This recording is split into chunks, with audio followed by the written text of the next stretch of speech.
प्रधानमंत्री नरेंद्र मोदी के खिलाफ अपशब्दों के इस्तेमाल के मामले को लेकर अपना विरोध जता रहे बीजेपी के कार्यकर्ता पटना में कांग्रेस के कार्यकर्ताओं से भिड़ गए। इस दौरान दोनों दलों के कार्यकर्ताओं ने एक दूसरे पर न सिर्फ डंडे बरसाए बल्कि जमकर पथराव भी किया। इस घटना में कई लोगों को चोटें आई। वहां मौजूद पुलिस को हंगामा शांत कराने में काफी मेहनत करनी पड़ी। इसकी शुरुआत तब हुई जब बीजेपी के कार्यकर्ता नारेबाजी करते हुए पटना में कांग्रेस के दफ्तर के सामने पहुंच गए। वहां पहले से ही कांग्रेस के कई कार्यकर्ता मौजूद थे और जब बीजेपी ने प्रधानमंत्री को अपशब्द कहे जाने के मुद्दे पर अपनी नाराजगी जताई तो वहां हंगामा खड़ा हो गया। देखते ही देखते दोनों दलों के बीच भिड़ंत हो गई। बवाल इसलिए भड़का क्योंकि दरभंगा में राहुल गांधी की वोट अधिकार यात्रा के दौरान कांग्रेस के मंच से प्रधानमंत्री के खिलाफ अपशब्दों का इस्तेमाल किया गया था। उस मामले में बीजेपी ने एक रोज पहले पटना के गांधी मैदान थाने में केस दर्ज करवाया था। बाद में प्रधानमंत्री पर विवादास्पद टिप्पणी करने वाले आरोपी को दरभंगा में गिरफ्तार कर लिया गया। लेकिन इस मुद्दे पर बवाल खत्म नहीं हुआ। बीजेपी के कई नेता और कार्यकर्ता नारेबाजी करते हुए पटना में कांग्रेस के दफ्तर पहुंच गए, लेकिन वहां पहले से मौजूद कांग्रेस कार्यकर्ताओं के साथ उनकी झड़प शुरू हो गई। इस दौरान दोनों तरफ से खूब डंडे बरसाए गए।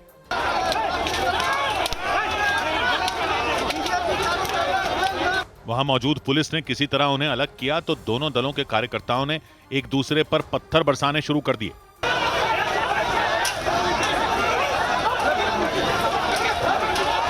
इस बीच पुलिस ने कांग्रेस दफ्तर का गेट बंद करवा दिया ताकि बीजेपी के कार्यकर्ता उसके अंदर न जा सके। तभी बीजेपी के कुछ कार्यकर्ताओं ने उस गेट को तोड़ने की कोशिश की।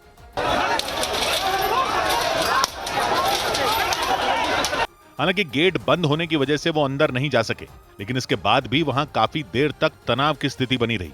प्रदर्शन में शामिल हुए बीजेपी नेता और राज्य के मंत्री नितिन नवीन ने प्रधानमंत्री के खिलाफ हुए अपशब्दों के इस्तेमाल पर भारी नाराजगी जताई। इस देश के प्रधानमंत्री का अपमान किया है, उनको मिट्टी में मिला देगा एक बिहारी। जितना भी हमारे बिहार के बेटा है, हर बेटा इस बात का बदला लेगा। हंगामे के दौरान कांग्रेस दफ्तर के बाहर खड़ी कई गाड़ियों को भी नुकसान पहुंचा। बाद में पुलिस ने दोनों दलों के कार्यकर्ताओं को वहां से हटाकर उन्हें शांत कराया।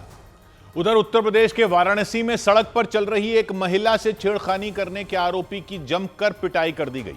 वो महिला किसी काम से बाहर जा रही थी, तभी स्कूटर से आए आरोपी ने पीछे से उनकी कमर पर हाथ मार दिया। इसके बाद वो तेज रफ्तार में वहां से निकल गया, लेकिन उसकी ये हरकत पास में लगे एक सीसीटीवी कैमरे में रिकॉर्ड हो गई। वो महिला आरोपी को उस वक्त पकड़ नहीं पाई, लेकिन उन्होंने उसे सबक सिखाने की ठान ली। महिला और उनके परिजनों ने सीसीटीवी से मिले वीडियो के जरिए आरोपी की तलाश शुरू की और पहचान होने पर उसके घर तक पहुंच गए। इसके बाद तो महिला ने उस पर थप्पड़ों की बौछार कर दी। उनके अलावा आसपास मौजूद लोगों ने भी आरोपी को पीट दिया। हालांकि इस दौरान वो लगातार छेड़छाड़ की बात से इनकार करता रहा, लेकिन गुस्से से आग बबूला हुई महिला ने एक न सुनी। उन्होंने आरोपी को कई थप्पड़ जड़ दिए।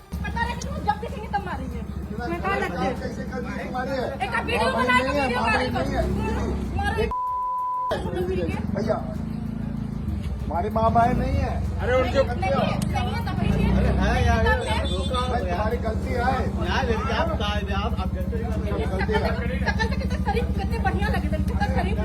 इस मारपीट को देख आसपास के लोग भी जमा हो गए। आरोपी ने दावा किया कि महिला को कोई धोखा हुआ है, लेकिन महिला ने साफ किया कि उनके साथ छेड़खानी किसी और ने नहीं बल्कि उसी व्यक्ति ने की।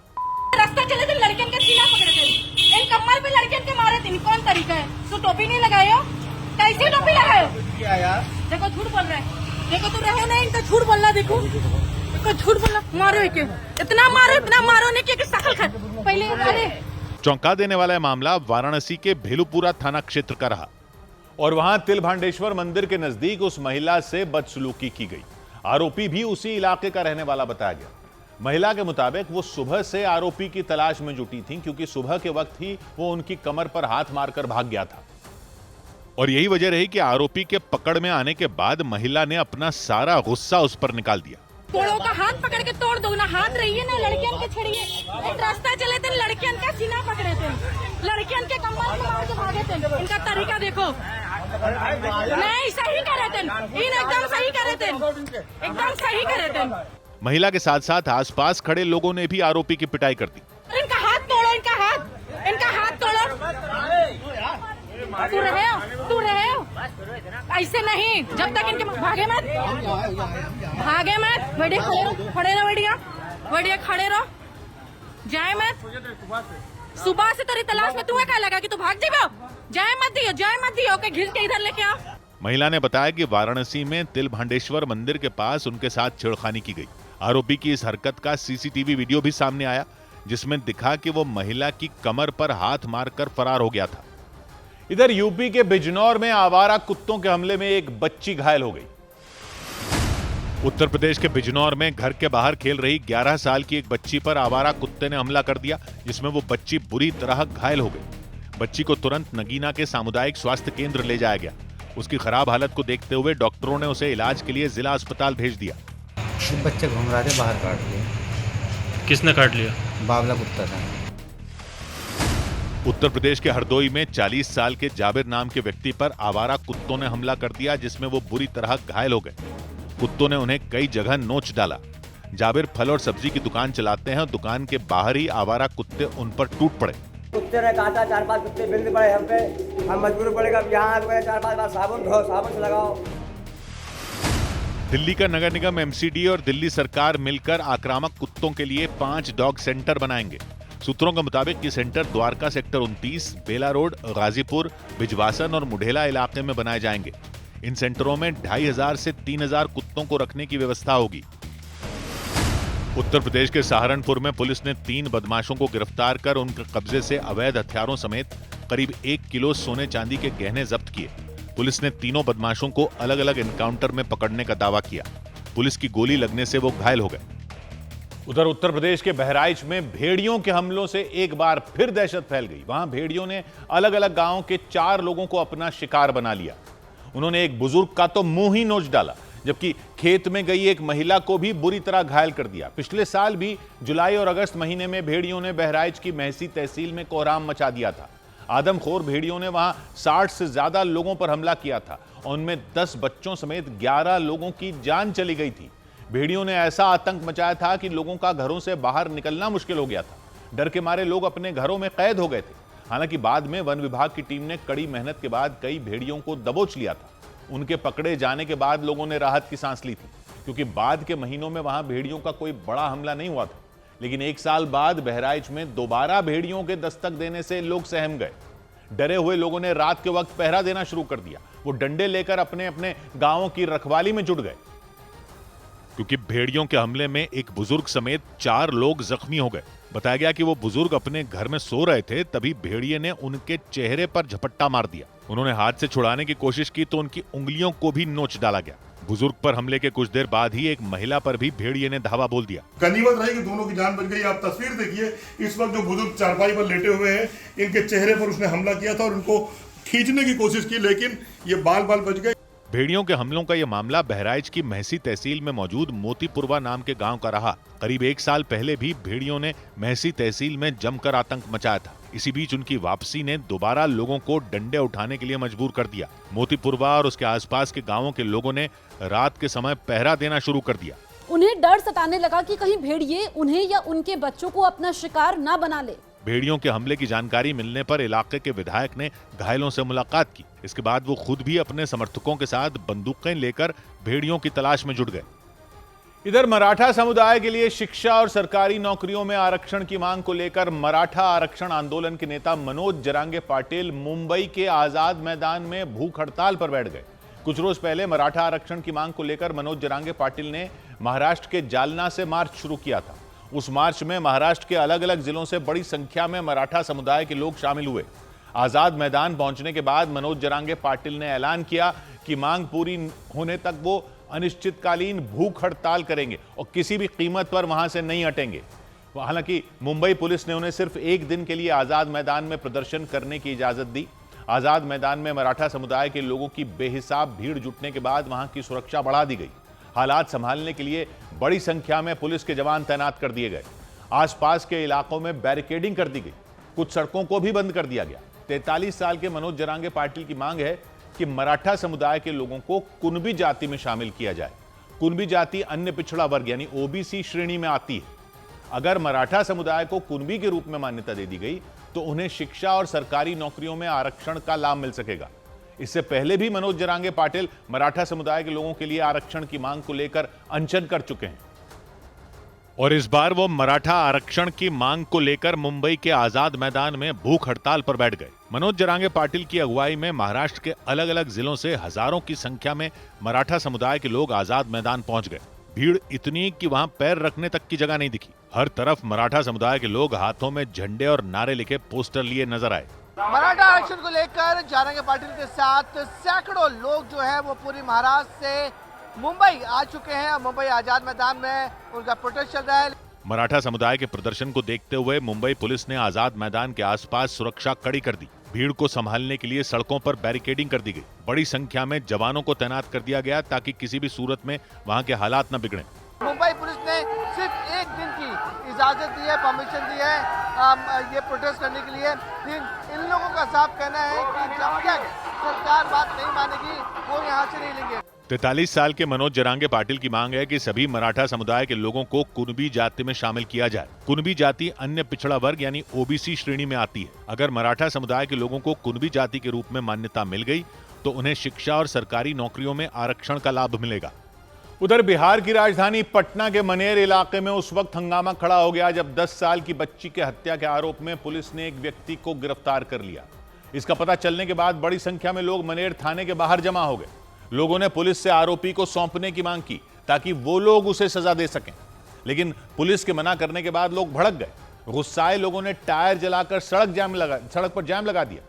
इससे वहां अफरा तफरी मच गई। हालांकि पुलिस ने किसी तरह समझा बुझाकर लोगों को शांत कराया। बवाल इसलिए हुआ क्योंकि 10 साल की बच्ची का शव एक बागीचे में पेड़ से लटका हुआ मिला था। परिवार के मुताबिक वो बच्ची लकड़ी लेने के लिए घर से निकली थी और उसके बाद ही वो लापता हो गई थी। परिवार ने आशंका जताई कि बच्ची का पहले रेप किया गया और फिर उसकी हत्या कर शव को पेड़ से लटका दिया गया। तुरंत पुलिस ने मामले की जांच शुरू की। आसपास लगे सीसीटीवी कैमरे खंगाले गए। इसके बाद पुलिस ने बागीचे की रखवाली करने वाले एक व्यक्ति को बच्ची की हत्या के आरोप में गिरफ्तार कर लिया। और इसका पता चलने के बाद लोगों का गुस्सा 7वें आसमान पर पहुंच गया। बच्ची के परिवार के लोगों के साथ बड़ी संख्या में इलाके के लोग मनेर थाने के बाहर जमा हो गए। उन लोगों ने पुलिस अधिकारियों से आरोपी को सौंपने की मांग की ताकि वो लोग उसे खुद सजा दे सकें, लेकिन पुलिस के मना करने के बाद वहां के हालात बिगड़ गए। गुस्साए लोगों ने सड़क पर टायर जलाने शुरू कर दिए। हंगामा बढ़ता देख पुलिस ने लोगों को समझाने की कोशिश की, लेकिन इसके बाद भी वहां के हालात जस के तस बने रहे। बच्ची की हत्या से गुस्साई कुछ महिलाएं चिल्लाती नजर आईं। देखकर ऐसा लगा जैसे वो थाने के अंदर जबरदस्ती घुस जाएंगी। हालांकि बाद में किसी तरह पुलिस ने लोगों को समझा बुझाकर मामला शांत करवाया। उनका यही था डिमांड कि इसको हमें सौंप दीजिए, तो उसको लेके वो रोड जाम कर रहे थे। तो जब इसी बीच पुलिस द्वारा इंटरवेंशन इसमें किया गया कि आप कानून को हाथ में नहीं लेंगे। बवाल इसलिए हुआ क्योंकि पटना के मनेर इलाके में 10 साल की बच्ची का शव एक बागीचे में पेड़ से लटका मिला था। परिवार ने आशंका जताई कि बच्ची का रेप करने के बाद उसकी हत्या की गई थी। मामले में पुलिस ने जांच शुरू की। इलाके में लगे सीसीटीवी कैमरे खंगाले गए। इसके बाद पुलिस ने बागीचे की रखवाली करने वाले एक व्यक्ति को बच्ची की हत्या के आरोप में गिरफ्तार कर लिया और इसका पता चलने के बाद लोग आग बबूला हो गए। इधर यूपी में बीएसपी प्रमुख मायावती ने अपने भतीजे आकाश आनंद को पार्टी का राष्ट्रीय संयोजक बना दिया। बीएसपी प्रमुख मायावती ने अपने भतीजे आकाश आनंद को बड़ी जिम्मेदारी सौंप दी। मायावती ने आकाश का प्रमोशन करते हुए उन्हें पार्टी का राष्ट्रीय संयोजक बना दिया। ये पद संगठन में राष्ट्रीय अध्यक्ष यानी मायावती के बाद आता है। मतलब बीएसपी में आकाश मायावती के बाद दूसरे नंबर के नेता बन गए। बिहार में महिलाओं को रोजगार से जोड़ने के लिए मुख्यमंत्री महिला रोजगार योजना शुरू करने का ऐलान कर दिया गया। योजना सितंबर महीने से लागू हो जाएगी। सीएम नीतीश कुमार के मुताबिक इस योजना का मकसद महिलाओं को आर्थिक मजबूती देना और उन्हें आत्मनिर्भर बनाना है। उत्तर प्रदेश के मुजफ्फरनगर में एक नाबालिग लड़की से छेड़खानी के आरोप में 2 लोगों को गिरफ्तार कर लिया गया। मामला भोपा थाना क्षेत्र का रहा। बताया गया कि आरोपियों ने सुनसान रास्ते पर नाबालिग को अकेला देख बदसलूकी की, लेकिन लड़की के शोर मचाने पर लोगों ने आरोपियों को पकड़कर उनकी पिटाई कर दी और पुलिस को सूचना दे दी।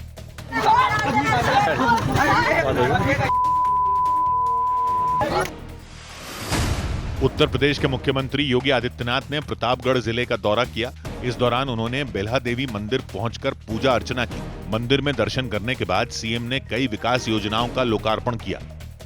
उधर उत्तर प्रदेश के अमरोहा में जमीन विवाद को लेकर 2 पक्षों में बवाल हो गया। गुलिस्ता नाम की एक महिला ने आरोप लगाया कि उनके पड़ोसियों ने उनकी जमीन को मदरसे की जमीन बताकर उस पर कब्जा करने की कोशिश की। पूरा मामला अमरोहा के चिल्ला मोहल्ले का रहा। गुलिस्तान के मुताबिक उनके पड़ोसियों ने कुछ लोगों की भीड़ इकट्ठा कर ली और हमला कर दिया। उनकी जमीन पर बनी दीवार तोड़ दी गई और वहां रखा उनका सामान भी गलियों में फेंकवा दिया। गुलिस्तान ने आरोप लगाया कि जब उन्होंने उन लोगों को रोकने की कोशिश की तो उन्हें धमकियां दी गई। बवाल की खबर मिलते ही पुलिस की एक टीम वहां पहुंच गई। पुलिस ने दोनों पक्षों को शांत करवाया। पुलिस ने बताया कि गुलिस्तान और दारुल उलूम इस्लाम कमेटी के प्रबंधक के बीच इस जमीन को लेकर विवाद काफी पुराना है। पहले भी दोनों पक्षों में झगड़ा हुआ था। दारुल उलूम इस्लाम कमेटी के प्रबंधक के मुताबिक जमीन मदरसे की है, उस पर गुलिस्तान और उनके परिवार ने कब्जा कर रखा है। यानी दोनों पक्षों ने यह तर्क दिया कि जमीन उनकी है। गुलिस्तान के मुताबिक पड़ोसियों ने साजिश के तहत उनकी जमीन को मदरसे की जमीन बता दिया था। मदरसा है तो मदरसे वाले को दिखा दे, हम हट जाएंगे पीछे। मस्जिद को तो देना आया, मस्जिद से लेना नहीं आया। गुलिस्तान ने दावा किया कि अगर उनके पड़ोसी मदरसे की जमीन होने से जुड़ा एक भी दस्तावेज दिखा देंगे तो वो जमीन छोड़ देंगी। गुलिस्तान के मुताबिक सुबह के वक्त दारुल उलूम इस्लाम कमेटी से जुड़े 30 से 40 लोग वहां पहुंचे और धमकी देनी शुरू कर दी। उन लोगों ने उनकी दीवार तोड़ दी, ईंटों को उठाकर फेंकना शुरू कर दिया, वहां रखा सामान भी गलियों में फेंक दिया। गुलिस्तान के मुताबिक जब उन्होंने तोड़फोड़ कर रहे उन लोगों को ऐसा करने से रोकने की कोशिश की तो उनके परिवार को धमकी दी गई और उन पर हमला किया गया। निजाम भाई थे वो, और एक अता भाई है और एक सिराज भाई, ये तीनों ने आन के उसके ऊपर लोहे की रॉड लाके वो जो मारी। दारुल उलूम इस्लाम कमेटी से जुड़े लोगों ने दावा किया कि मदरसे की जमीन पर गुलिस्तान के परिवार ने कई साल से कब्जा जमा रखा है। हालांकि वो पुलिस को इस दावे से जुड़ा कोई दस्तावेज नहीं दिखा सके। पुलिस ने दोनों पक्षों को शांति बनाए रखने की हिदायत दी। उधर मध्य प्रदेश के शहडोल में सरकारी पैसों में हेराफेरी का एक चौंका देने वाला मामला सामने आया। वहां जयसिंह नगर की ग्राम पंचायत कुदरी में 2 पन्नों की फोटोकॉपी के लिए 4000 रुपए का भुगतान किया गया। मामले के सामने आने के बाद जिलाधिकारी ने जांच के आदेश दे दिए। बाकायदा फोटोकॉपी का बिल भी सामने आया। राज फोटोकॉपी सेंटर एवं डिजिटल स्टूडियो के नाम से बने इस बिल में 2 पन्नों की फोटोकॉपी की कीमत 2000 रुपए प्रति कॉपी दिखाई गई। मतलब एक पन्ने के लिए 2000 रुपए, 2 पन्नों के लिए 4000 रुपए का भुगतान हुआ। आमतौर पर जहां एक फोटोकॉपी की कीमत 1 या 2 रुपए होती है, वहीं इस बिल में 2 पन्नों के लिए हजारों रुपए खर्च कर दिए गए। हैरानी की बात यह रही कि कुदरी ग्राम पंचायत के सरपंच और सचिव ने बिल पर मोहर लगाकर इसे पास भी कर दिया।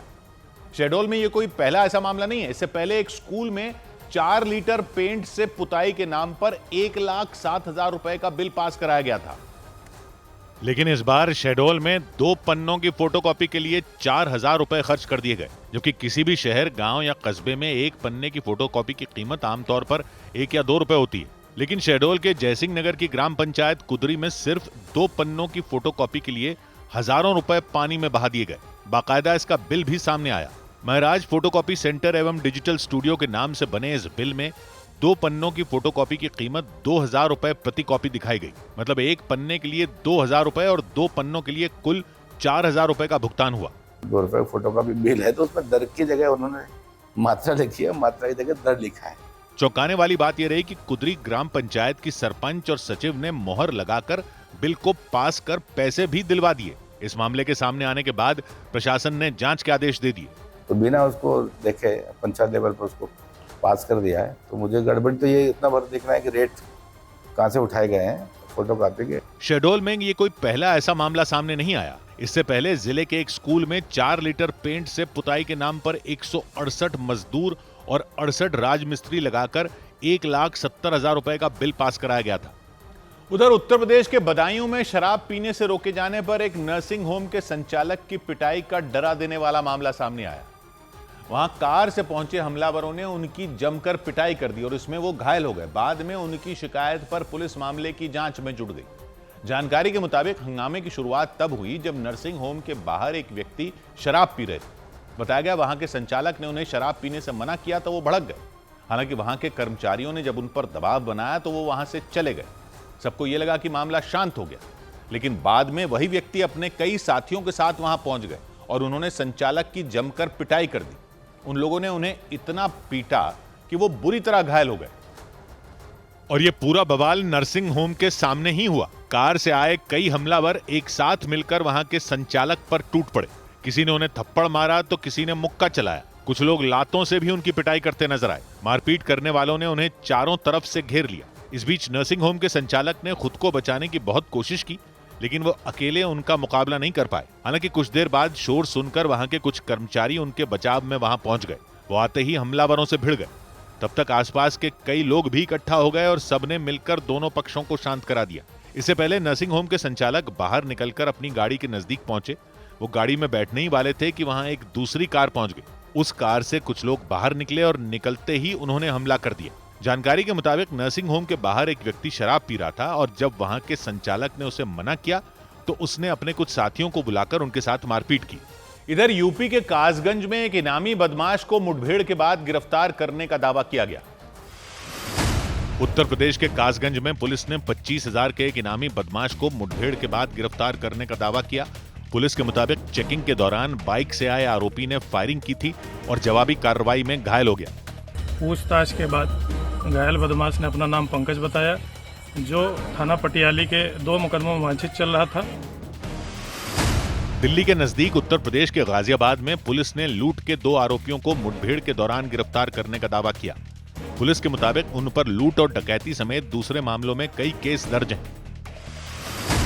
छत्तीसगढ़ के बलरामपुर में नाबालिग छात्राओं से छेड़छाड़ के आरोप में एक सरकारी स्कूल के टीचर को गिरफ्तार कर लिया गया।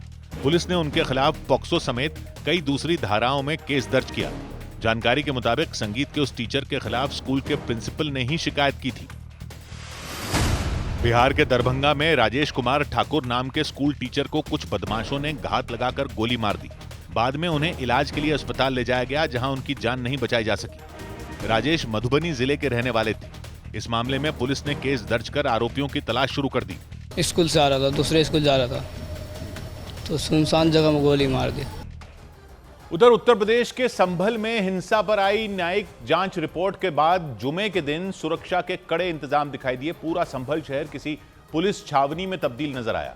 चप्पे चप्पे पर सुरक्षा के कड़े इंतजाम किए गए।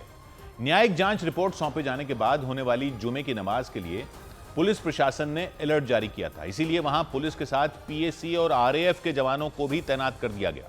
मकानों की छतों, गलियों, संकरे रास्तों पर नजर रखने के लिए ड्रोन कैमरे उड़ाए गए। इसके अलावा सीसीटीवी कैमरों के जरिए भी पूरे संभल शहर पर निगरानी रखी गई। संभल में पिछले साल नवंबर महीने में भड़की हिंसा की 450 पन्नों की न्यायिक जांच रिपोर्ट मुख्यमंत्री योगी आदित्यनाथ को सौंपी गई थी। सूत्रों के मुताबिक रिपोर्ट में बताया गया कि संभल में बीते 78 साल में 15 से ज्यादा बड़े दंगे हुए और हर बार हिंदू समुदाय के लोगों का पलायन हुआ। पिछले साल 24 नवंबर को संभल की शाही जामा मस्जिद के पास हिंसा भड़क गई थी। इसके बाद पूरा संभल शहर दंगों की आग में जल उठा था। जामा मस्जिद के पास पथराव और गोलीबारी हुई थी। हिंसा में 4 लोगों की मौत हो गई थी, जबकि कई पुलिस वाले भी जख्मी हो गए थे। हिंसा वाले दिन के 5 दिन बाद यानी 29 नवंबर को सरकार ने जांच के लिए 3 सदस्यों के एक न्यायिक जांच आयोग का गठन कर दिया था। हिंसा के बाद पूरे संभल शहर को पुलिस, पीएसी और आरएएफ के जवानों से पाट दिया गया था।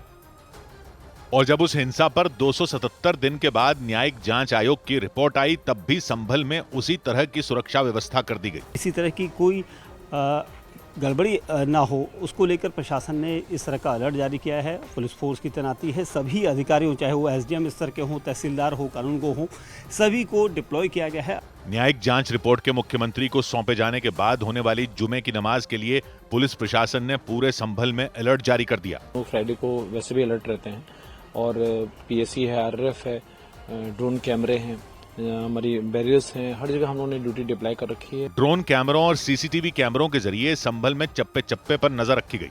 जामा मस्जिद के सामने बनी सत्यव्रत पुलिस चौकी में बने कंट्रोल रूम से निगरानी की गई। और इस वक्त हम संभल के उस कंट्रोल रूम में हैं, जिसमें लगभग 200 सीसीटीवी कैमरा की मॉनिटरिंग की जा रही है। और ये सारे फुटेज आप देखेंगे, पूरा संभल का यहाँ पर कैमरा जो मॉनिटरिंग है वो इसी कंट्रोल रूम के जरिए हो रही है। संभल में किसी भी तरह की गड़बड़ी न हो और तनाव न फैलाया जा सके, इसके लिए सोशल मीडिया पर भी नजर रखी गई।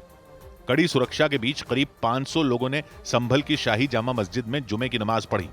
लेकिन संभल हिंसा पर सौंपी गई न्यायिक जांच आयोग की रिपोर्ट में किए गए दावों पर संभल में हिंदू और मुस्लिम समुदाय के लोग आमने सामने आ गए।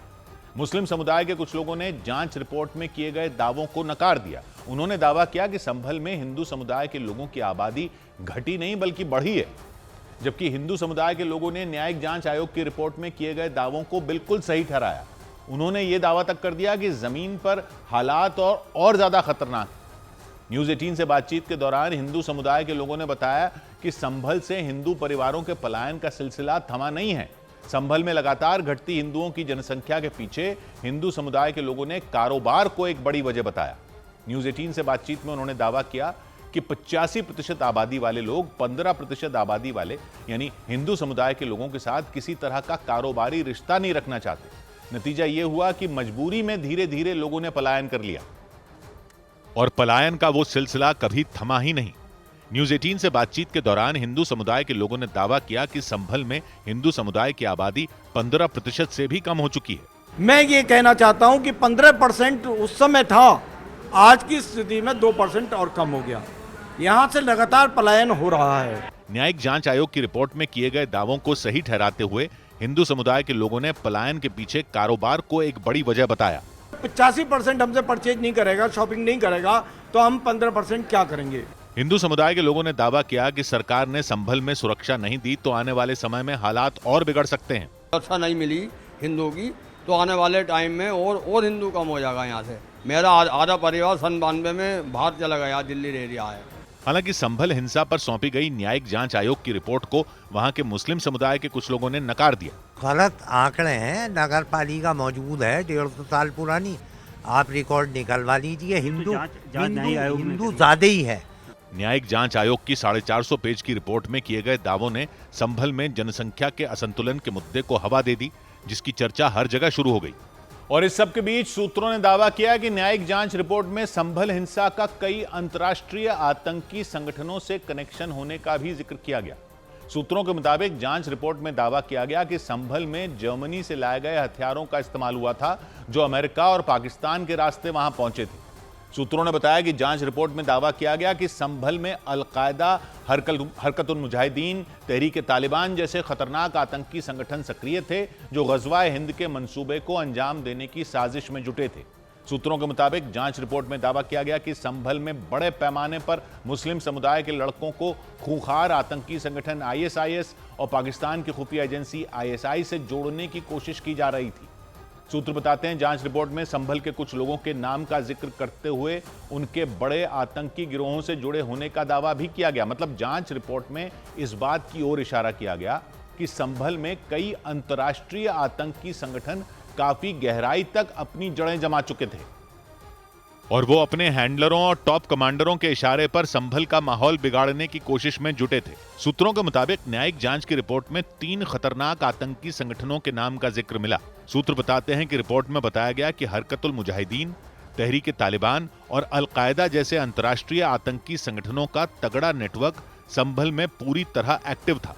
सूत्र बताते हैं कि रिपोर्ट में दावा किया गया कि संभल में बड़े पैमाने पर मुस्लिम समुदाय के लड़कों का ब्रेन वॉश करके उन्हें आतंकी संगठनों में भर्ती करवाया जा रहा था, ताकि दहशत फैलाने और आतंकी मंसूबों को अंजाम देने में उनका इस्तेमाल किया जा सके। सूत्रों के मुताबिक न्यायिक जांच रिपोर्ट में संभल के मौलाना आसिम उमर का जिक्र किया गया। रिपोर्ट में मौलाना आसिम उमर उर्फ सनाउल हक को अल-कायदा के इंडियन सबकॉन्टिनेंट का चीफ बताया गया। 2014 में अल-कायदा प्रमुख अल जवाहिरी ने एक वीडियो जारी कर आसिम उमर की नियुक्ति की घोषणा की थी। 23 सितंबर 2019 को अमेरिका ने एक ड्रोन हमले में अफगानिस्तान में मौलाना आसिम उमर को मार गिराया था। सूत्रों ने बताया कि इसके अलावा जांच रिपोर्ट में मोहम्मद उस्मान नाम के अल-कायदा के आतंकी के नाम का भी जिक्र किया गया, जो मौजूदा समय में पाकिस्तान की जेल में बंद है।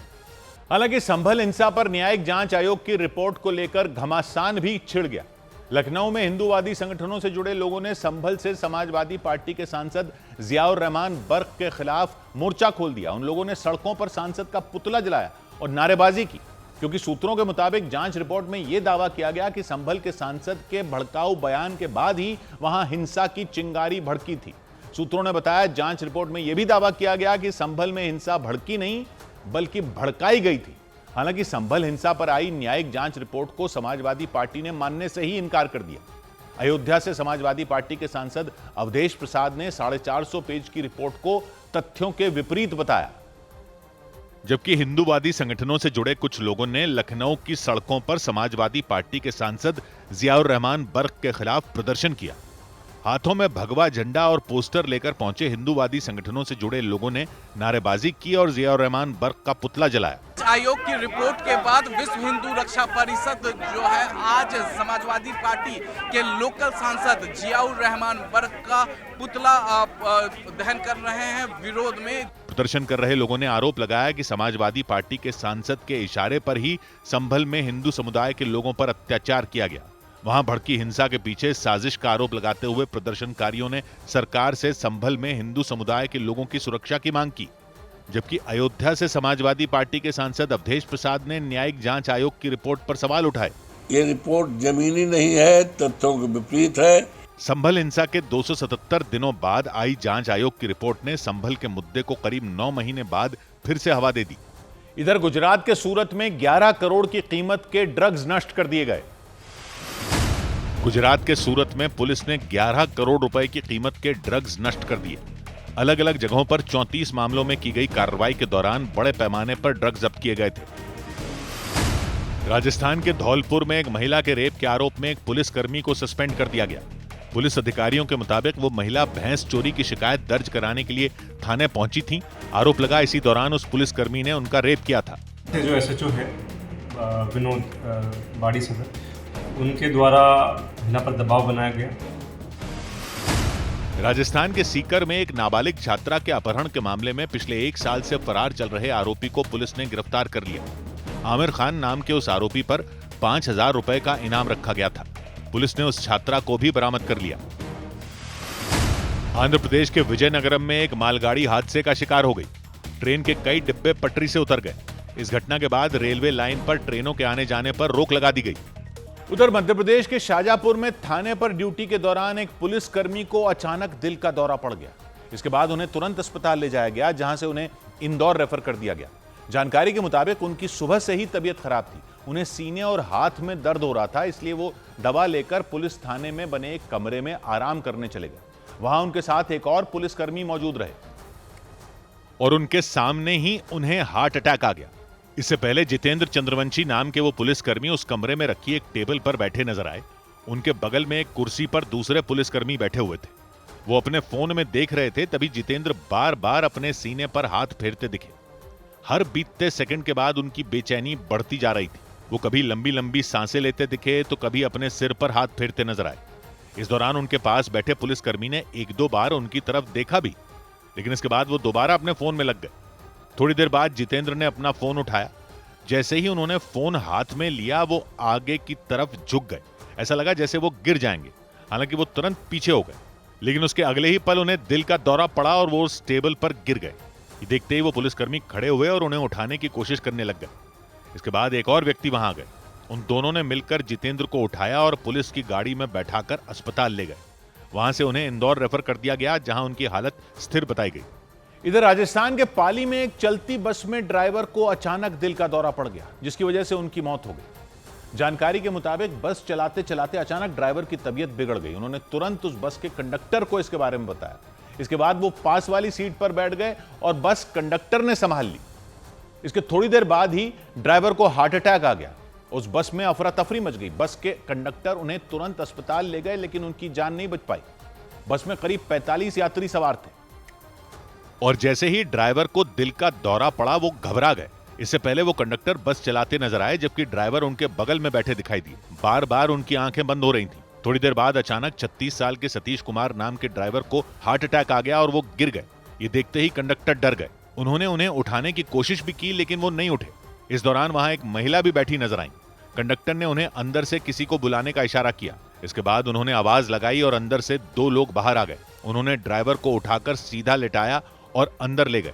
इसके बाद कंडक्टर ने तेज रफ्तार में बस दौड़ा दी और सीधे सरकारी अस्पताल ले गए, जहां डॉक्टरों ने ड्राइवर को मृत घोषित कर दिया। जानकारी के मुताबिक बस चलाते हुए अचानक उनकी तबीयत बिगड़ गई। इसके बाद उन्होंने कंडक्टर को बस चलाने को कह दिया और खुद बगल वाली सीट पर आकर बैठ गए और इसके थोड़ी देर बाद ही उन्हें दिल का दौरा पड़ गया। उधर राजस्थान के धौलपुर में पूर्व मुख्यमंत्री वसुंधरा राजे ने एक धार्मिक कार्यक्रम के दौरान वनवास का जिक्र कर कई सियासी अटकलों को हवा दे दी।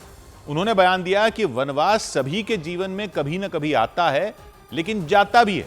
उनके इस बयान के बाद राजस्थान में कई तरह की अटकलें लगनी शुरू हो गई। इसके बाद कांग्रेस नेता प्रताप सिंह खाचरियावास ने वसुंधरा राजे की तारीफ करते हुए बीजेपी पर उन्हें जबरन वनवास देने का आरोप लगा दिया। राजस्थान में साल 2023 के विधानसभा चुनाव में बीजेपी को जीत मिली थी। उस वक्त वसुंधरा राजे भी मुख्यमंत्री पद की प्रबल दावेदारों में शामिल थी, लेकिन पहली बार विधायक बने भजनलाल शर्मा को राजस्थान की कमान सौंप दी गई। यही वजह रही कि वसुंधरा राजे के वनवास वाले बयान को इसी से जोड़कर देखा जाने लगा।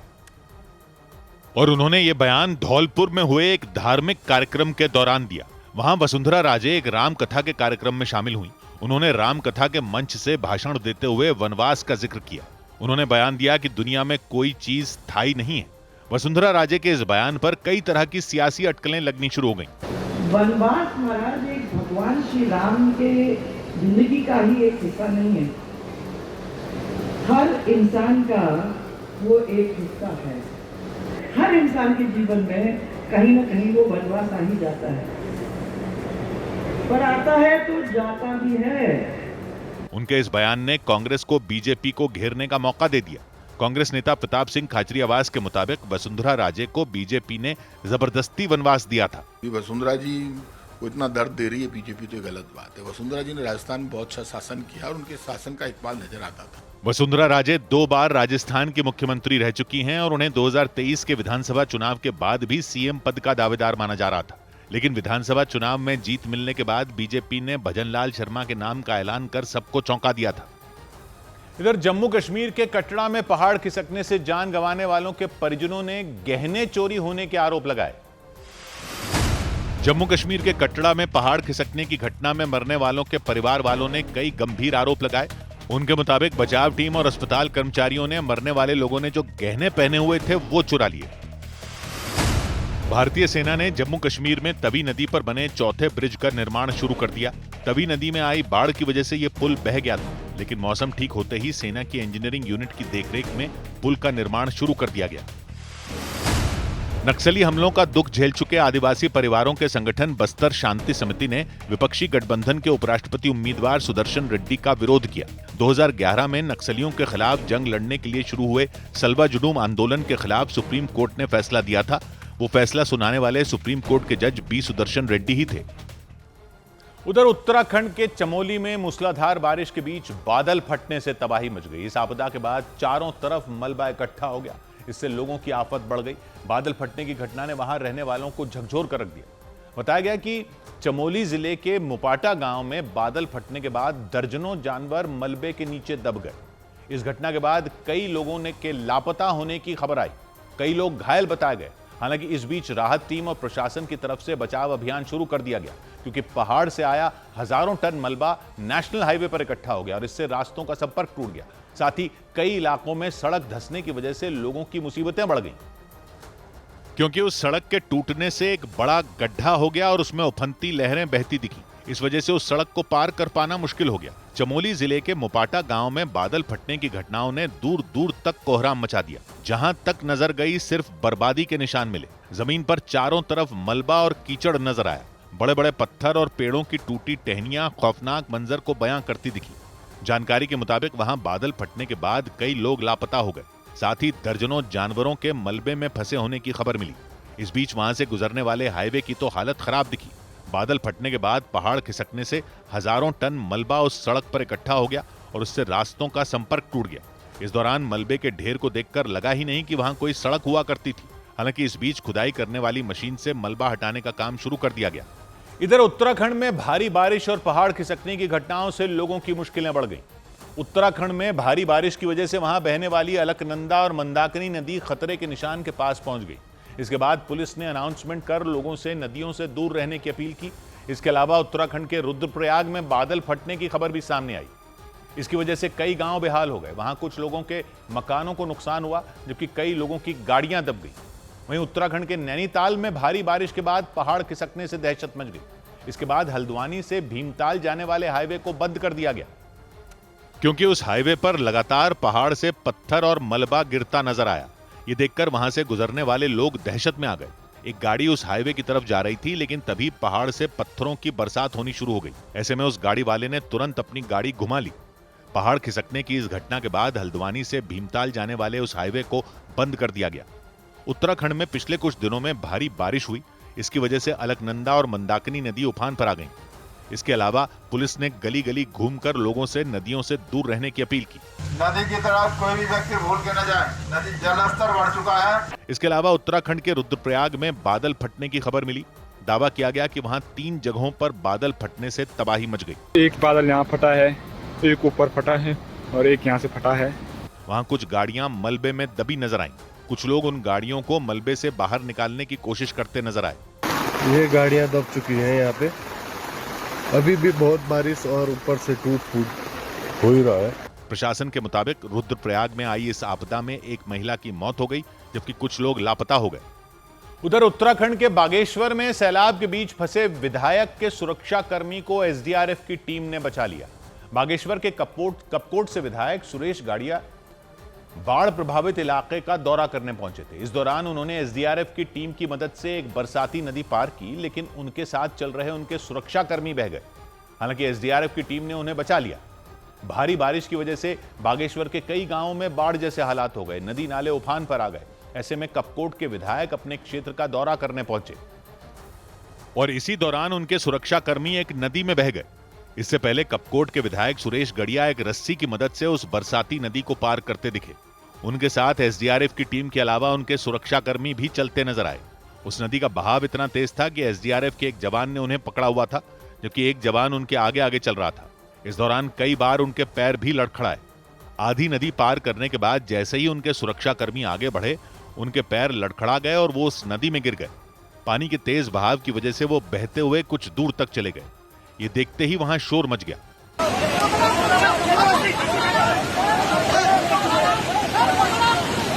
तुरंत वहां खड़े बचाव कर्मी उन्हें बचाने में जुट गए। एक बचाव कर्मी तैरते हुए उनके पास पहुंचे और उन्हें खींचकर उस नदी से बाहर निकाल लिया। यह हादसा उस वक्त हुआ जब विधायक सुरेश गड़िया बाढ़ प्रभावित इलाकों का दौरा करने पहुंचे। इधर हिमाचल प्रदेश के चंबा में मणिमहेश यात्रा पर गए कई श्रद्धालुओं की मौत से दहशत मच गई।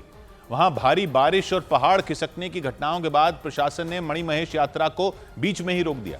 यह धार्मिक यात्रा चंबा में मौजूद मणिमहेश झील तक जाती है, जहां पहुंचकर लोग भगवान शिव की पूजा करते हैं। लेकिन खराब मौसम के कारण प्रशासन ने श्रद्धालुओं को सुरक्षित जगहों पर रोक दिया। प्रशासन के मुताबिक यात्रा पर गए 11 श्रद्धालुओं की मौत हो चुकी है। 8 यात्री घायल बताए गए। इस बीच 9 लोगों के लापता होने की भी खबर मिली, जिन्हें ढूंढने के लिए अभियान शुरू कर दिया गया। और अलग अलग इलाकों में पैदल यात्रा पर निकले श्रद्धालुओं की हालत खराब हो गई, क्योंकि मूसलाधार बारिश के बाद कई जगहों पर पहाड़ खिसकने से मलबा इकट्ठा हो गया। कुछ जगहों पर तो हालात इतने बिगड़ गए कि सड़क टूटकर नदी में गिर गई और इससे रास्ता ही बंद हो गया। यही वजह रही कि कई श्रद्धालु टूटी सड़कों से जान हथेली पर रखकर गुजरते नजर आए। चंबा जिले में मणिमहेश यात्रा पर पहुंचे कई यात्री बीच रास्ते में फंस गए और उनके लिए लौटने के भी सारे रास्ते बंद हो गए। इसके बाद श्रद्धालु अलग अलग रास्तों से किसी तरह चंबा पहुंचने की कोशिश में जुट गए। इसके लिए वो पहाड़ों पर धीरे धीरे चढ़ते नजर आए ताकि वो घर लौट सकें। कुछ यात्री उफनती लहरों को पार करते दिखे। वो बड़े बड़े पत्थरों पर एक दूसरे का हाथ पकड़कर मंजिल तक पहुंचने की कोशिश में जुट गए। इस बीच सुंदरासी इलाके में फंसे 1500 श्रद्धालुओं को सुरक्षित जगह पर पहुंचाया गया। उधर हिमाचल प्रदेश के लाहौल स्पीति में पहाड़ का एक बड़ा हिस्सा टूटने से दहशत मच गई। वहां लगातार हो रही बारिश के बाद पहाड़ खिसकने से उसके नीचे मौजूद गांव के लोगों की आफत बढ़ गई, क्योंकि उस पहाड़ से काफी देर तक पत्थरों और मलबे की बारिश होती रही। उस खौफनाक मंजर को जिसने भी देखा उसका कलेजा कांप उठा। उस पहाड़ के नीचे बने मकानों के ऊपर कुदरत का कहर बरसा।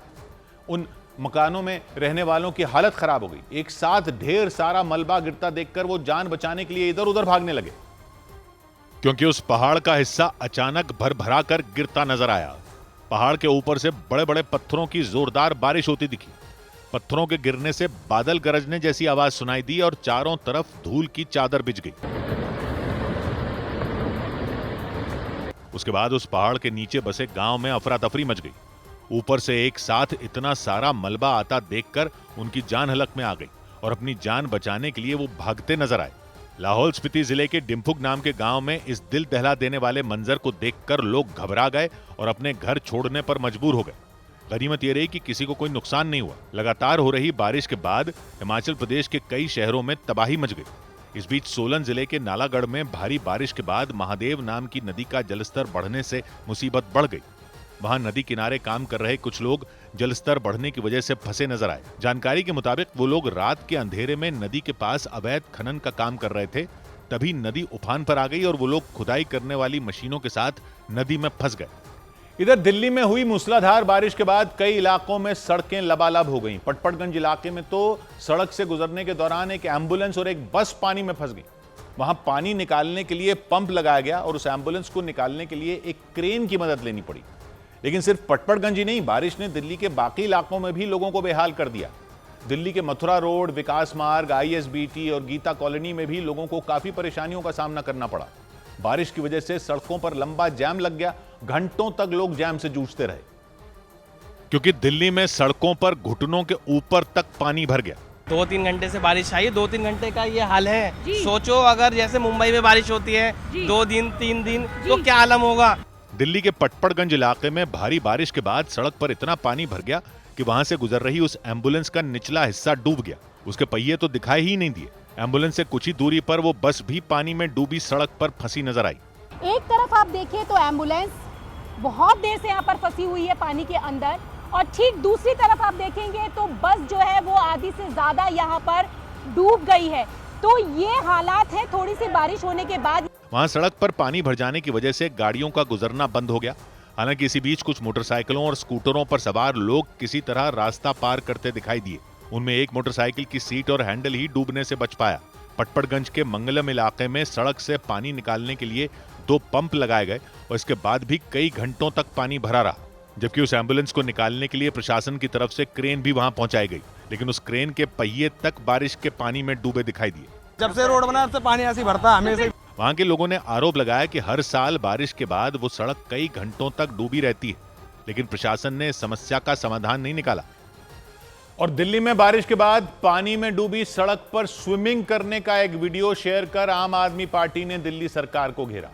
भारी बारिश के बाद दिल्ली के पटपड़गंज इलाके में सड़क पर कई फीट तक पानी जमा हो गया। इसी बीच वहां से गुजर रही एक बस खराब हो गई और उस बस की छत पर चढ़कर कुछ लड़कों ने नीचे पानी में छलांग लगा दी। लड़के पानी से लबालब हुई सड़क पर तैरने लग गए।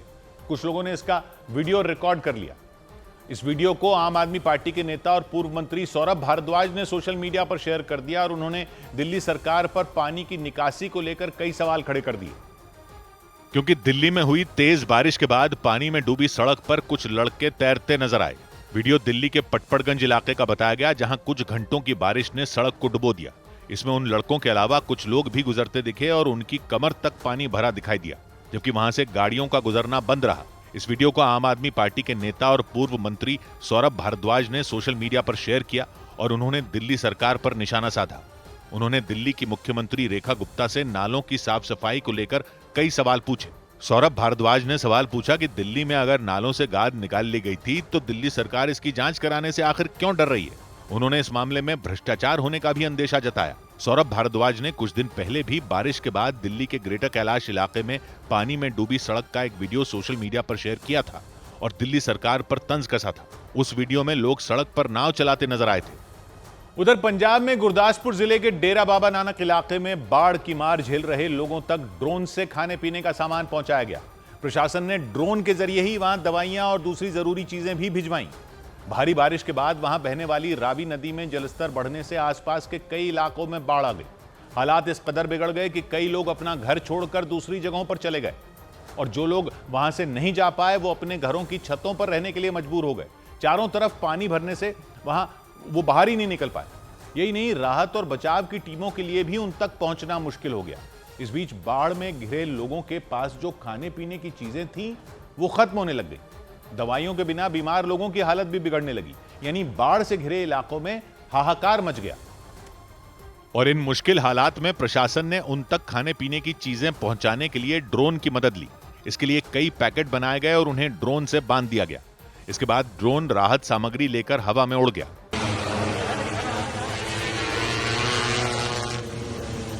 ड्रोन के जरिए कई लोगों तक खाने पीने की चीजें पहुंचाई गईं। इसके साथ ही जरूरी दवाइयां भी बांटी गईं। राहत सामग्री लेकर ड्रोन एक एक कर लोगों के घरों की छतों के ऊपर पहुंचा। वहां पहुंचते ही लोगों ने उन पैकेटों को उतार लिया। गुरदासपुर के डेरा बाबा नानक इलाके में इसी तरह कई लोगों की मदद की गई। इस काम में जुटे अधिकारियों ने भरोसा जताया कि जल्द ही इस अभियान में कई और ड्रोन लगाए जाएंगे ताकि ज्यादा से ज्यादा लोगों को राहत मिल सके। ਆਪਾਂ ਇਹਨੂੰ ਵੱਧ ਚੜ ਕੇ ਵੱਡੇ ਲੈਵਲ ਤੇ ਹੁਣ ਕੋਸ਼ਿਸ਼ ਕਰਾਂਗੇ ਕਿ ਡਰੋਨ ਰਾਹੀਂ ਲੋਕਾਂ ਦੇ ਜਿਹੜੇ ਪਿੰਡ 'ਚ ਪਾਣੀ ਆ ਗਿਆ ਹੈ ਘਰਾਂ 'ਚ ਉਹਨਾਂ ਨੂੰ ਪਹੁੰਚਾਉਣ ਦੀ ਕੋशिश करिए। लोगों तक राहत सामग्री पहुंचाने का यह अभियान एक हाईवे से चलाया गया। हाईवे के दोनों तरफ का इलाका पूरी तरह बाढ़ में डूबा नजर आया। बड़ी खबर आई प्रधानमंत्री के जापान दौरे से जुड़ी। इस दौरे में भारत और जापान के बीच E10 मॉडल की बुलेट ट्रेन बनाने को लेकर समझौता हो गया। खबर है कि यह ट्रेन भारत जापान के साथ मिलकर बनाएगा।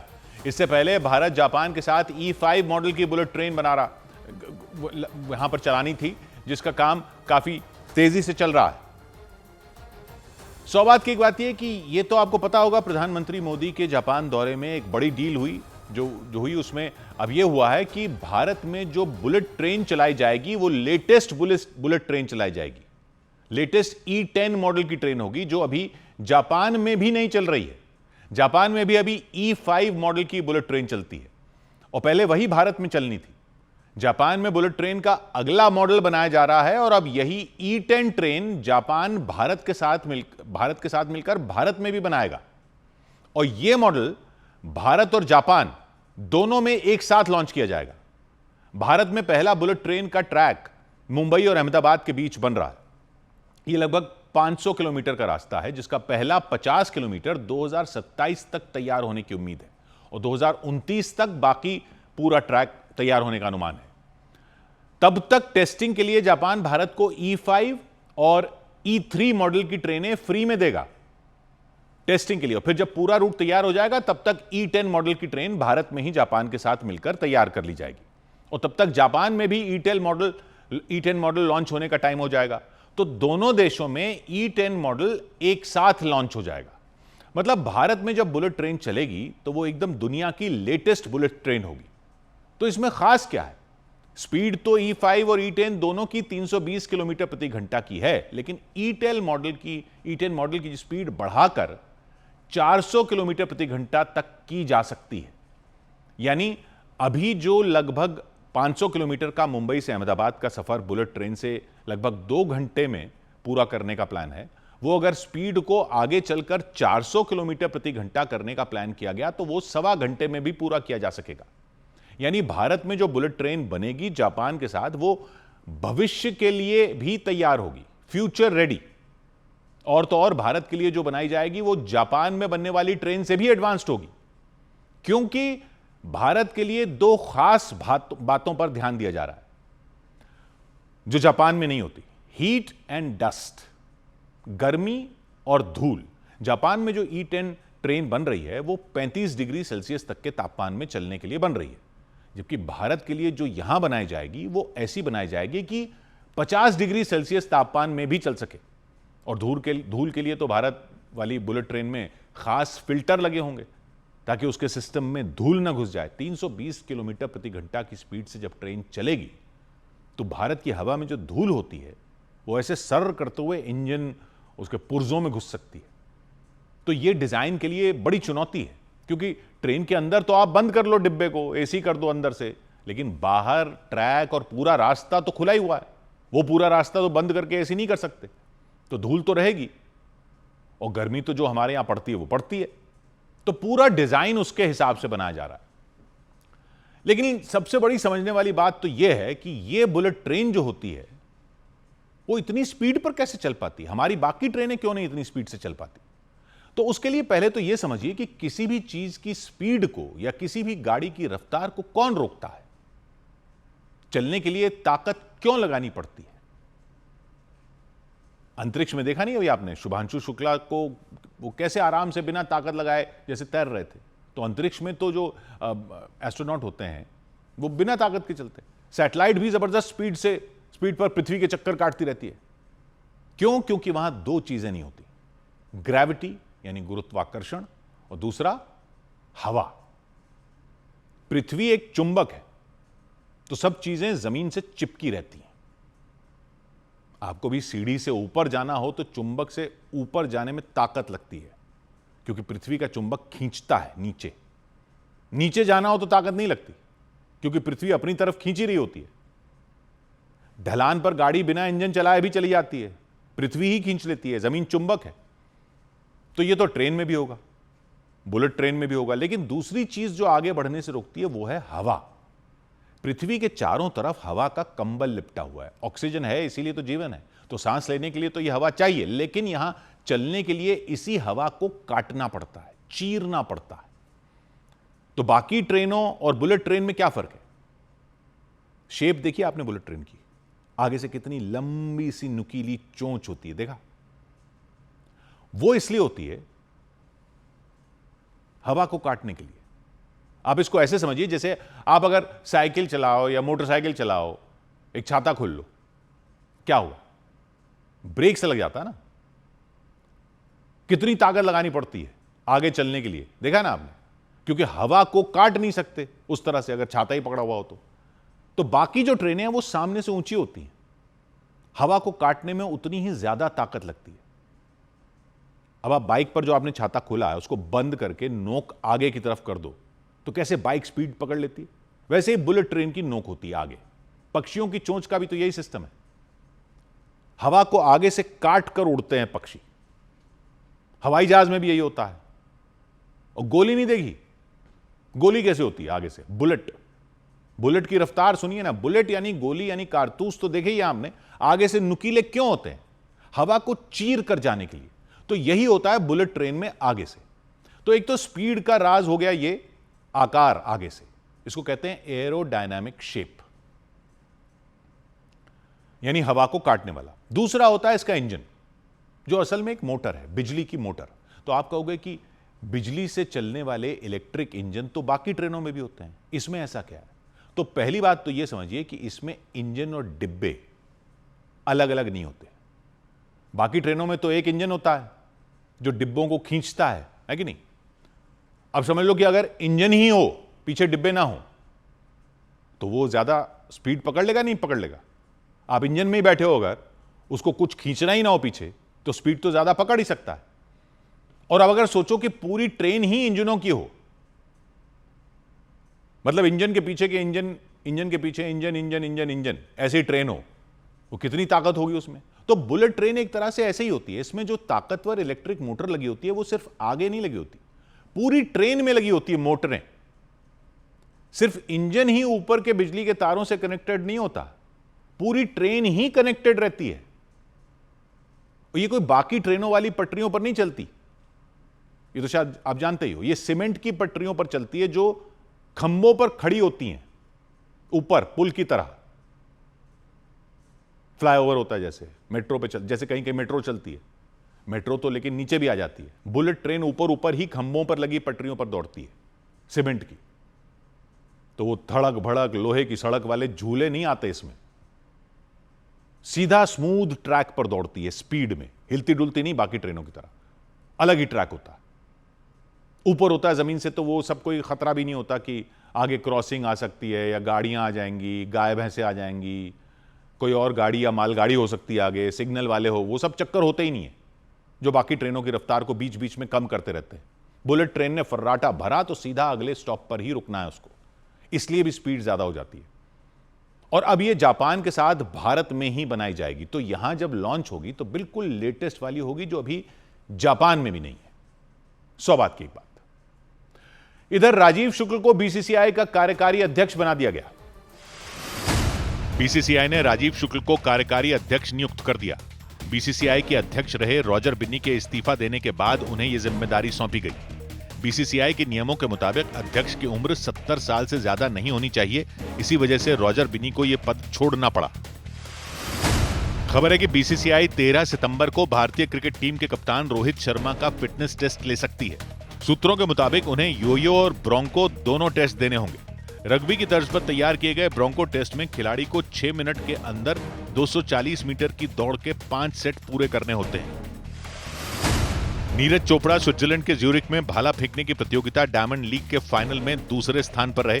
उन्होंने 85.01 मीटर तक भाला फेंका। इस प्रतियोगिता को जर्मनी के जूलियन वीबर ने जीता। बिहार के राजगीर में हॉकी के एशिया कप के पहले मुकाबले में भारतीय टीम ने चीन को हरा दिया। भारतीय हॉकी टीम ने यह मैच 4-3 से जीता। इस मैच में भारत के लिए कप्तान हरमनप्रीत सिंह ने 3 गोल दागे और जुगराज सिंह ने 1 गोल किया। उधर यूरोप के देश पोलैंड में उस वक्त खलबली मच गई जब पोलैंड को अमेरिका से मिला एक F-16 लड़ाकू विमान लैंडिंग के दौरान आग के गोले में तब्दील हो गया। यह हादसा एक एयर शो से कुछ देर पहले हुआ। विमान को भी एयर शो में हिस्सा लेना था, वो उसी की तैयारी में जुटा था। उड़ान भरने के बाद उसने आसमान में काफी देर तक कलाबाजी दिखाई। उसे देखने के लिए आसपास लोग भी जमा हो गए थे। सब कुछ ठीक ठाक चल रहा था, लेकिन लैंडिंग के दौरान अचानक ही वो लड़ाकू विमान बेकाबू हो गया और जब पायलट ने उसे उतारने की कोशिश की तो जमीन को छूते ही वो आग की लपटों से घिर गया। इस खौफनाक मंजर को जिसने भी देखा वो बुरी तरह दहल गया, क्योंकि आग का गोला बन चुका वो F-16 फाइटर जेट रनवे पर दूर तक घिसटता चला गया। दिल दहला देने वाली इस घटना में पायलट की जान चली गई। पोलैंड का जो विमान क्रैश हुआ वो उसे अमेरिका से मिला था। अमेरिका में बने F-16 को दुनिया के सबसे खतरनाक लड़ाकू विमानों में गिना जाता है, लेकिन किसी को भी अंदाजा नहीं था कि वो शक्तिशाली फाइटर जेट एक ही झटके में बर्बाद हो जाएगा।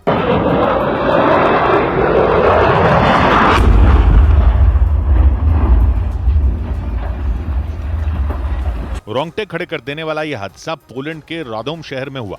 लैंडिंग के वक्त वो F-16 लड़ाकू विमान आग से ऐसा घिरा मानो अंतरिक्ष से गिरा कोई उल्का पिंड हो। वो रनवे पर बिजली की रफ्तार से घिसटता दिखा। देखकर ऐसा लगा जैसे वो विमान नहीं बल्कि किसी रॉकेट का पिछला हिस्सा हो, क्योंकि लपटों के बीच वो लड़ाकू विमान नजर ही नहीं आया। हालांकि क्रैश होने से पहले वो विमान काफी देर तक आसमान में मंडराता रहा, क्योंकि कुछ देर बाद ही उसे एयर शो में शामिल होना था। पायलट उसी के लिए अभ्यास कर रहा था, लेकिन विमान को उतारते समय वो हादसे का शिकार हो गया। इस घटना में पायलट की भी मौत हो गई। इसके बाद उस एयर शो को रद्द कर दिया गया जिसमें F-16 को हिस्सा लेना था। इधर दक्षिण पूर्व एशिया के देश इंडोनेशिया की राजधानी जकार्ता में पुलिस और प्रदर्शनकारियों के बीच जबरदस्त भिड़ंत होने से अफरा तफरी मच गई। इस टकराव की वजह से वहां सड़कों पर ऐसे हालात बन गए कि मानो जंग छिड़ गई हो। दोनों तरफ से जमकर वार पलटवार किए गए। इंडोनेशिया में सांसदों की तनख्वाह और भत्ता बढ़ाए जाने के विरोध में सैकड़ों लोग सड़कों पर उतर आए। उन्होंने संसद भवन को घेरने की कोशिश की, लेकिन पुलिस प्रदर्शनकारियों और संसद भवन के बीच दीवार बनकर खड़ी हो गई। हालांकि गुस्से से आग बबूला हुई भीड़ भी पीछे हटने को तैयार नहीं हुई। वो लोग किसी भी तरह संसद भवन तक जाने की जिद पर अड़ गए। हालात बिगड़ते देख पुलिस ने आंसू गैस के गोले छोड़ने शुरू कर दिए और पानी की बौछार कर दी। इसके बाद तो प्रदर्शनकारी बुरी तरह भड़क गए। उन्होंने पुलिस वालों पर हमला बोल दिया। पुलिस की गाड़ियों में तोड़फोड़ और आगजनी शुरू कर दी। उन पर पत्थर और पटाखे भी फेंके गए और इसके बाद तो ऐसा कोहराम मच गया जैसे वहां युद्ध शुरू हो गया हो। पुलिस और प्रदर्शनकारियों की झड़प से पूरा शहर दहल उठा।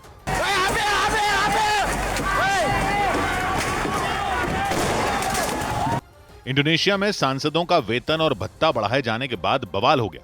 सरकार के इस फैसले के विरोध में वहां राजधानी जकार्ता में बड़े पैमाने पर लोग सड़कों पर उतर आए। उन्होंने संसद भवन तक मार्च निकाला। उनका इरादा संसद भवन का घेराव करने का था, लेकिन पुलिस ने उन्हें रोक दिया। यही नहीं, पुलिस वालों ने प्रदर्शनकारियों को निशाना बनाकर उन पर आंसू गैस के गोले छोड़ दिए। इसके बाद तो भगदड़ मच गई। पुलिस की सख्ती के बाद प्रदर्शन कर रहे लोगों का गुस्सा 7वें आसमान पर पहुंच गया। वो पुलिस वालों से भिड़ गए। उनकी गाड़ियों पर पत्थरों और पटाखों से हमला बोल दिया गया। कई गाड़ियों को तो आग के हवाले भी कर दिया गया। इस टकराव में पुलिस कर्मियों के साथ साथ कुछ प्रदर्शनकारियों के भी घायल होने की खबर आई। उधर राजस्थान के दौसा में छेड़खानी के आरोप में एक सरकारी स्कूल के प्रिंसिपल की पिटाई कर दी गई। उन पर 8वीं क्लास की छात्राओं से छेड़खानी करने का आरोप लगाया गया। इस मामले के सामने आते ही उन्हें निलंबित कर दिया गया। उन छात्राओं के परिवार वालों के मुताबिक वो लड़कियां स्कूल जाने से डर रही थी।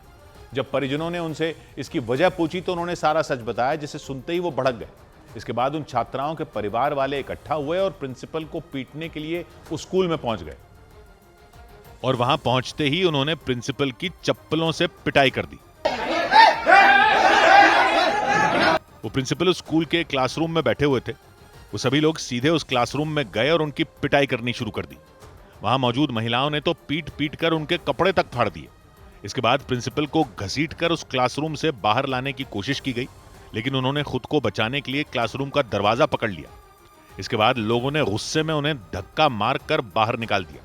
वहां भी उन महिलाओं ने उनकी जमकर पिटाई की। इस दौरान जब प्रिंसिपल ने वहां से भागने की कोशिश की तो उन महिलाओं ने उन्हें घेर लिया और जमीन पर पटक दिया। इसके बाद तो एक साथ कई महिलाओं ने उन्हें मारना शुरू कर दिया। वो महिलाएं चप्पलों से उन्हें मारती नजर आईं। काफी देर तक उस स्कूल में यह हंगामा चलता रहा। इसकी जानकारी मिलते ही शिक्षा विभाग के कुछ अधिकारी वहां पहुंचे और प्रिंसिपल को छुड़वाया। इसके बाद छात्राओं से छेड़खानी के आरोप में उन्हें निलंबित कर दिया गया और उनके खिलाफ जांच शुरू कर दी गई। इधर रिजर्व बैंक के पूर्व गवर्नर उर्जित पटेल को आईएमएफ का कार्यकारी निदेशक बनाया गया। भारतीय रिजर्व बैंक के पूर्व गवर्नर उर्जित पटेल को आईएमएफ में बड़ी जिम्मेदारी मिल गई। उन्हें 3 साल के लिए आईएमएफ का कार्यकारी निदेशक बनाया गया। केंद्र सरकार ने उर्जित पटेल की नियुक्ति को मंजूरी भी दे दी। उर्जित पटेल के कार्यकाल में ही सरकार ने नोटबंदी जैसा बड़ा फैसला लिया था। जून महीने में खत्म हुई तिमाही में देश की जीडीपी में तगड़ा उछाल दर्ज किया गया। कारोबारी साल की पहली तिमाही में देश की जीडीपी बढ़ने की दर 7.8% रही, जबकि पिछले कारोबारी साल की इसी तिमाही में जीडीपी बढ़ने की दर 6.5% रही थी। आखिरी घंटे में हुई भारी बिकवाली से भारतीय शेयर बाजार लाल निशान पर बंद हुआ। सेंसेक्स 270 अंक गिरा तो निफ्टी लुढ़ककर 24,426 पर आ गया। इसकी वजह से निवेशकों की संपत्ति करीब 1,37,000 करोड़ रुपए डूब गई। सबसे ज्यादा गिरावट मेटल, रियल्टी और ऑटो सेक्टर के शेयरों में रही, जबकि कैपिटल गुड्स, मीडिया और एफएमसीजी सेक्टर के शेयर चढ़कर बंद हुए।